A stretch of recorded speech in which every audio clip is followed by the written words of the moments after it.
Good morning. It's Monday and the sun is shining. It is 7:30 and I'm on my way to my members club, Glen Eagles Townhouse, and I'm doing Pilates. I always do private one-to-one on a Monday, and then straight after there's a group class which is mat Pilates. So the first one is reformer and then it's mat. So I'm doing that now, and then I'll get ready at the gym and then start the day. It's a gorgeous, gorgeous morning. Warm, actually.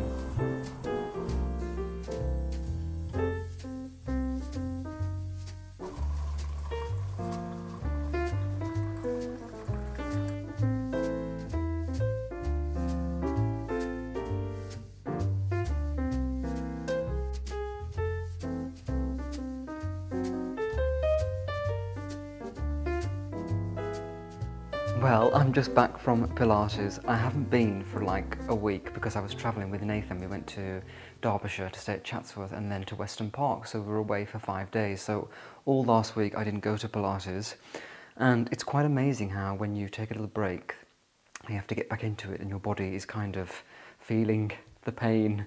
So yeah, I did my reformer, my one-to-one, which was hard work. We did a lot of legs, and my legs had a break this week. I did a little bit of core, and then I did the mat Pilates class, and I actually think that mat Pilates is a lot more difficult than reformer because, you know, with the reformer you have the bed and it has the springs, which is kind of giving you a structure and something to hold on to, whereas with mat it's all about your body and moving your body. And the class that I do, it's 45 minutes, and it's literally you start and it doesn't stop for a break all the way through. So you're moving your whole body, putting yourself into all these positions, and the burn in my core was real today. But I actually quite like that because you can feel it working. There's nothing worse than when you do a workout and you think, that was very tame. So yeah, a very good start to the Monday morning. And actually, when I got ready at the gym, I always have a shower there. The showers are perfect, the pressure is amazing. And I wanted to share with you my cute new little set from Wild. So I talked about Wild before. They are my favourite sustainable brand for personal care products, and I use their deodorant, I use their lip balm, and I also use their body wash. But I shared with you around Valentine's Day the other collection of Wild that I have, which is beautiful. This one is a new one for spring, and it's Wild with Emma Bridgewater, and it's called Morning Meadow. So this is the stick deodorant, and it has these ladybirds all over it. And then I've got the lip balm. Can you see that?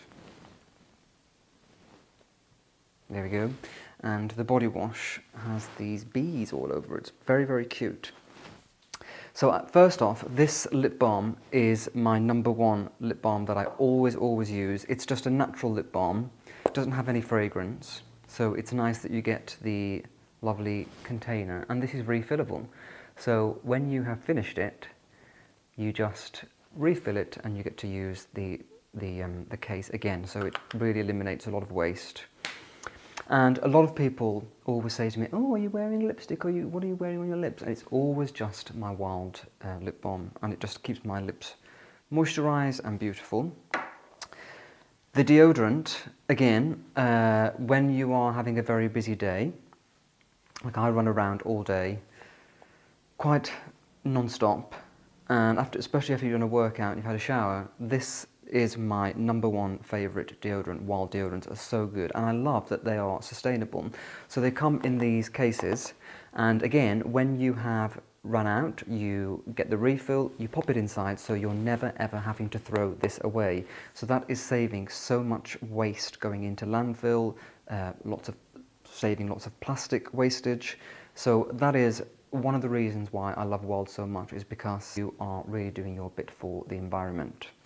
I stopped buying other deodorants about 2 years ago when I first started using Wild, and I have to say, just that feeling of doing your bit for the planet is a wonderful, wonderful thing, and a great reason to make the swap.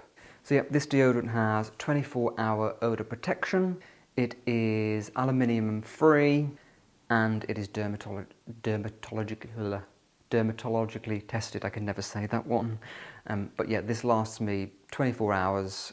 Really, really great deodorant. And then, of course, because you've got this cute little Emma Bridgewater design, it just makes the everyday mundane things that you use into something a bit more beautiful to brighten your day. And especially in the springtime when you get this gorgeous sunshine, it just peps you up a little bit. So I really love that. So yes, for the Wild Morning Meadow Emma Bridgewater collection, I've got the body wash with this beautiful canister, the deodorant, and the lip balm. So those are my 3 little spring favourites. And if you would like to check out these products for yourselves, you can do. I have a lovely discount for you of 20%. All you need to do is click the link in the description box and enter code Nicholas, or you can scan the QR code that is on screen now.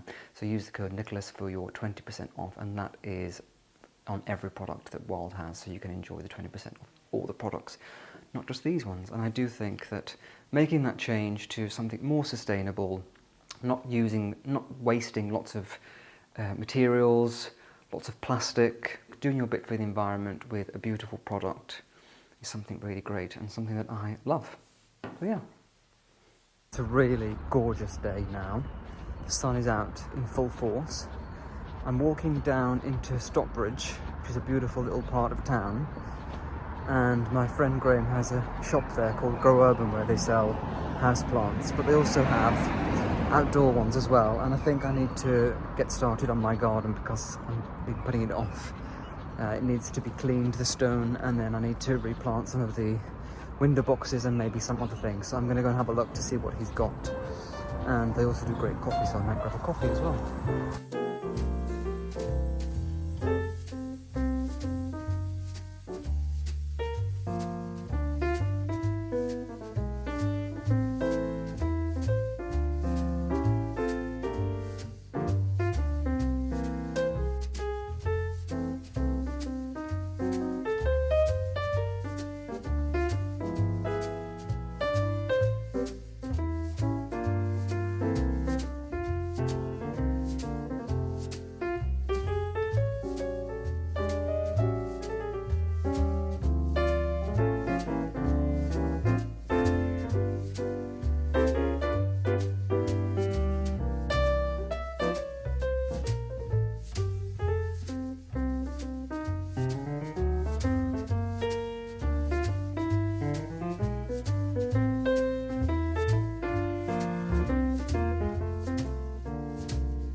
So I actually decided to go back to Grow Urban today. It's now Wednesday, because Graham told me that they had some new plants, and I went to see, and they really do have some lovely ones. So I bought this gorgeous clematis, and this, I thought that I could grow this up the wall. So you'd have to pop that into a pot, and then that would grow up the wall. And I'm not sure where I would do it yet. Maybe up by the door. I'll have to figure it out, but that's very, very pretty, that clematis. Then I've got, these are for the window boxes. So I did buy the lavender, but I don't think I'm going to use the lavender for there. I think I'm going to use it in the bay trees. So these are false shamrock, Oxalis triangularis. Oxalis is a sought-after plant with gorgeous leaves that move with the light and are known to close up at night. Lovely. The plant is linked to the soil by its tiny bulbs, prefers medium to bright light to water thoroughly, and then allow the toppings to dry out before rewatering. Quite a pretty one. I love the dark burgundy in this, and then you've got the little specks of pink and white. Very pretty. So I've got 4 of them, and I'm going to pop those into the window boxes up there. And then I've got some more of Campanula, Port Dark Blue. I had these last year, and I popped them into these little pots down there, and I do like them, so I'm probably going to put these with that, maybe, we'll see. So yeah, the garden is looking quite abysmal. It needs a power wash, and a little bit of rubbish has come in over the last few days from the street, so I need to get rid of that. And there's a lot of weeds, so bit of TLC, and the garden should be looking a bit better then, but it's looking very unloved at the moment. I'm not going to do it all today. I'm going to plant these now, and then I really need to get my head into the space of having to do the jet washing, because that's a big job and I hate it. It's so messy. So I need to think about when I'm going to do that, perhaps at the weekend. Yeah. Okay.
So I finished doing my little bits in the garden.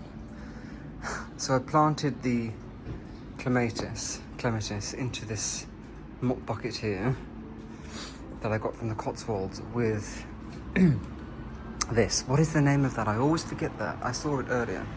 So it's not really, I'm not sure whether they're great together, but it needed to have something with it. So that will be there. It doesn't really grow any taller than that.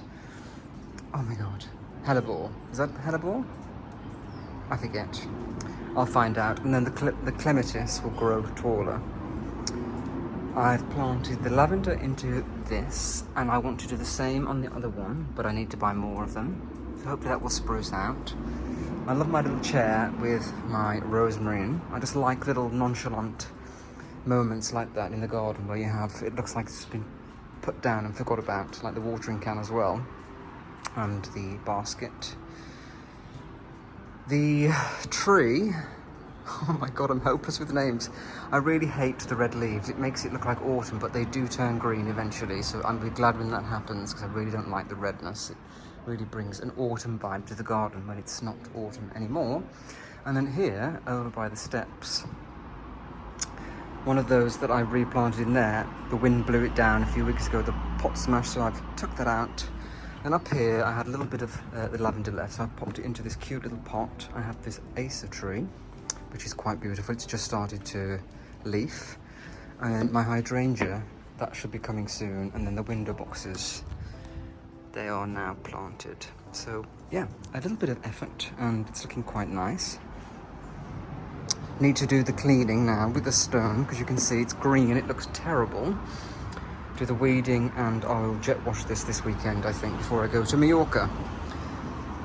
So yeah, not looking bad. Quite cute. So that is all of the planting in the garden done. I have to say, I really just love being outside in the garden. And it makes me think, one day, if I ever have a country home, just the joy of being outside and not really having to rush anything. And when you're doing it, it feels like a chore. But when you've completed it, you think, wow, I've spent an hour outside with my hands in nature, in the earth.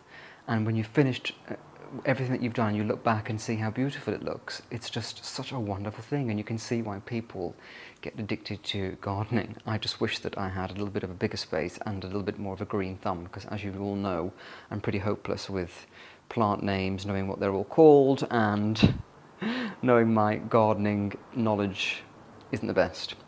So I am going to have a quick shower, and then I'm going to meet my friend Kimberly for a glass of wine. There's a beautiful place in Edinburgh called Spry, which is a beautiful wine bar where you can have charcuterie, some nibbles, and I love their orange wine. I'm really, really into orange wine at the moment, so I'm looking forward to catching up with Kimberly. She is a good friend of mine. We see each other probably once or twice a week, so we're going to have a catch-up, a lovely Wednesday catch-up, and then I'm planning to be home by 9 p.m. I want to relax, wind down, read my book.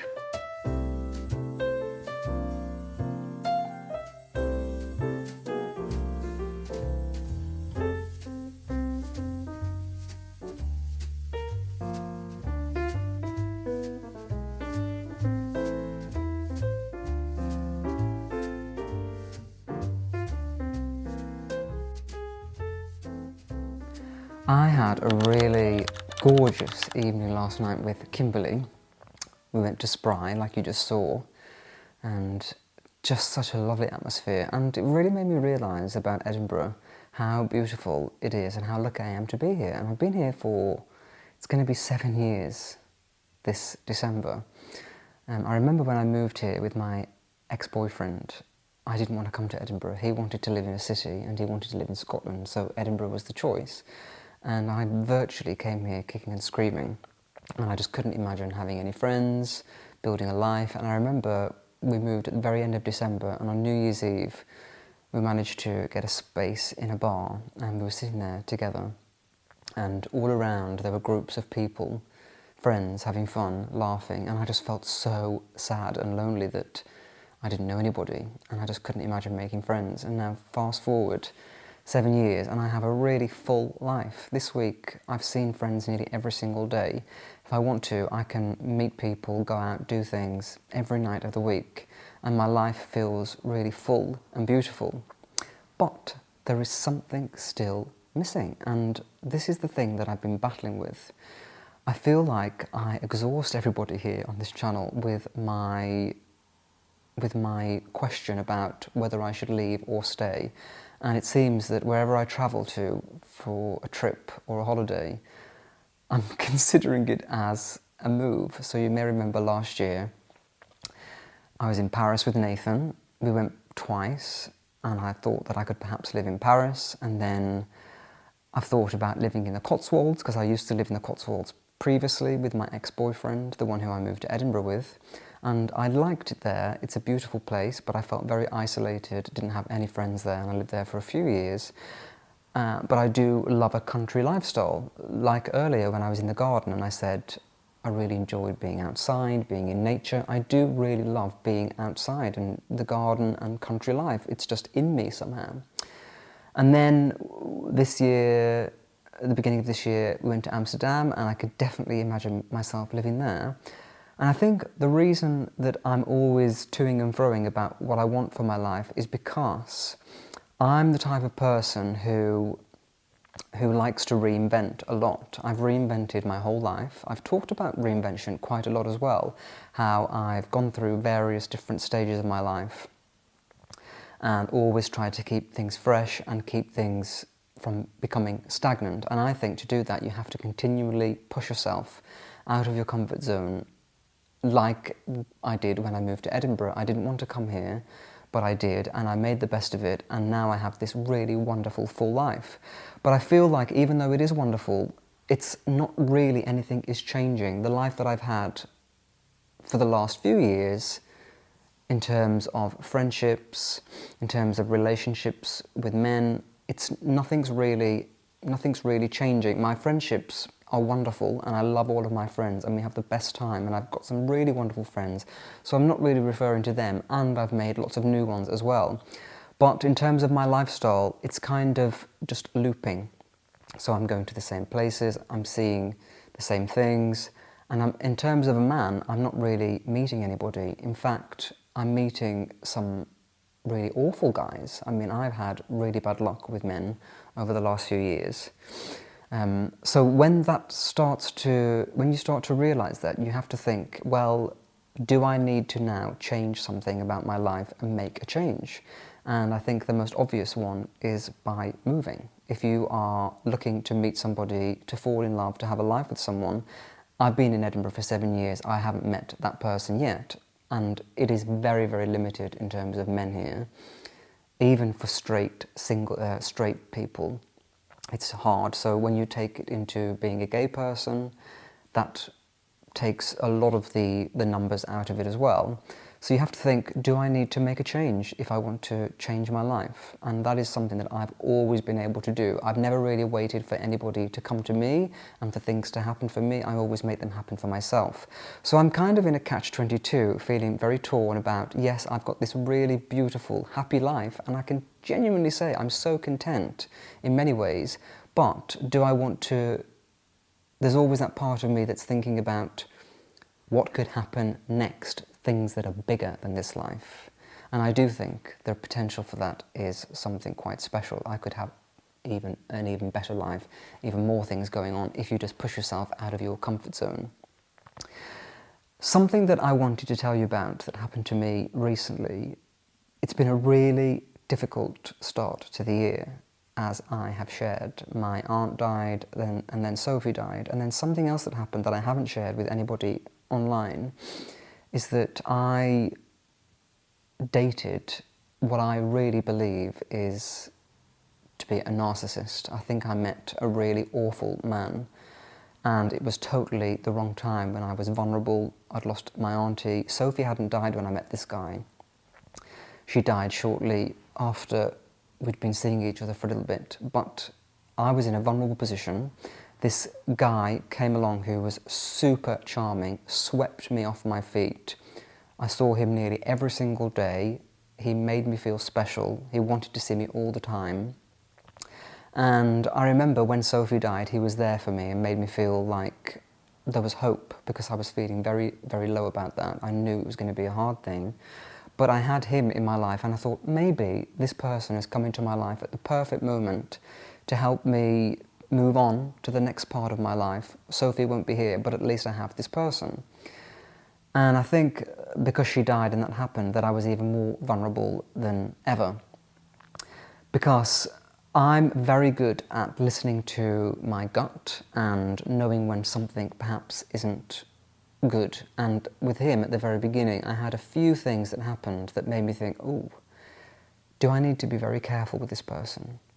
But because I was vulnerable, because I was sad, and I wanted hope for the best, I kind of pushed those things to the side. And then weeks later, it came to be that this person, the things that I was thinking about, were actually, I was right about them. And this person was really, really dreadful. So I don't know, I can't believe I'm sharing this story, but I've always been so open. And I think it's great for me to be honest about my life and kind of explain my thought processes. This relationship came to a halt about 5 weeks ago. I was asleep in bed, and at 4 o'clock in the morning, my phone started to ring, and it was him who was calling.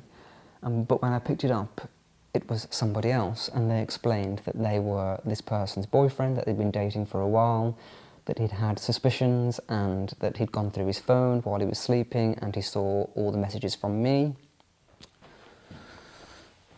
I'm sorry, the memory card ran out of storage. So yeah, I was saying that this guy rang me and told me basically that this guy who I was dating was also dating him, and he was messing around with lots of other people. Just the worst person that you could imagine. And that was 5 weeks ago. The guy blocked me everywhere, and I've never ever heard from him ever again until last night, which I'm not going to go into. But so basically you can kind of get the sense of what this person is like, that they can make you feel so special. They are with you, they know that you are going through grief with your aunt and your dog, and then they are cheating on you behind your back, and then they can't even apologise or explain and just block you and never speak to you ever again. I have been going through that the last 5 weeks, and it has been one of the most difficult things that I've ever had to go through. And I was talking to some friends about this. With my aunt, she had a funeral. Even though it was unexpected, she had a funeral. With Sophie, she was old. I was preparing myself for her death for a long time. I got her ashes. I could deal with the fact that she's gone. With this person, I was in a vulnerable position. They made me feel great, and then you find out the worst thing about them at 4 o'clock in the morning, when your nervous system is like exploding, and then there's no explanation, there's no reasoning, so you have to fight for your own closure. And it's been the most difficult thing that I've ever had to go through. Very, very dark. I mean, I've been away on trips with Nathan, I've been seeing friends. My friends have lifted me up so much and rallied around me to support me, but I've just felt like I'm there with them, and then I'm not really there because this thing has been looming over me. Thank God, for the last 2 weeks, I feel like I've turned a corner. I feel like I finally accepted that I'm never going to hear from this person again, and in fact, it's probably for the best, because he's just going to tell lies, he's not going to tell the truth, and the only closure that I can get is going to come from myself, that this person was not right for me, that they were really terrible, and that walking away and never seeing them again is the very, very best thing. So for the last 2 weeks, that is what I've felt like, and I've really lifted myself up so much, and I feel so much better now. So there's nothing to worry about in that regard. I'm definitely getting back to myself, but it was a really, really difficult thing to go through. I've never ever had anything like that before, and I just kept thinking, why have I attracted this man at this time? It's literally the worst timing ever, and I couldn't have met anybody worse than that. So that is why I've been reevaluating my life, because I keep thinking, if this pattern is repeating, not that I've had attracted narcissists before, but I haven't really, every time I meet somebody it doesn't work out, and it doesn't seem to be with men that it's working out here in Edinburgh. There's not a lot of choice. So do I need to change something about my life? And that is why I think I'm constantly moving backwards and forwards between moving, staying, moving, staying. And when I was out with Kimberly last night and with all my friends throughout the other days and weeks, I thought, wow, I've got such a lovely life here and it's wonderful, but do I need to change something? And I'm very scared. I'm going to be honest with you, I'm scared. I'm feeling confused because I could move away, lose this beautiful life, and it might not be the same, or I could make an even better life for myself. So it's very, very difficult to know what to do, and I know that my heart is telling me it will always work out. I'm somebody who makes things work. My life has always worked out. I always meet people. I always attract the right friends and friendship groups, and if it doesn't work out, I could always come back. So there is that. And then on the other side of things, it's where on earth do I go? Because I just have no idea. I think I could possibly live in Amsterdam. I've only been once. Could live in Paris. I've been there quite a few times, but until you live there, how are you going to know? Don't think the Cotswolds is right for me at this point of my life, because I don't want to be in a secluded countryside location. What I like about my life living in a city is the fact that a friend can text on a Tuesday evening at 5 o'clock and ask if I want to meet them for a coffee or a drink, and I can go. In the Cotswolds, that's not going to happen. And being single there, in a village, it's definitely going to be isolating. I don't think I want to live in London. It's too expensive. I wouldn't be able to have a beautiful home. So I need to kind of have this lifestyle, but somewhere else. So that is what I am going through. And sorry if I'm rambling to you, but I just feel so comfortable sitting here chatting and explaining things.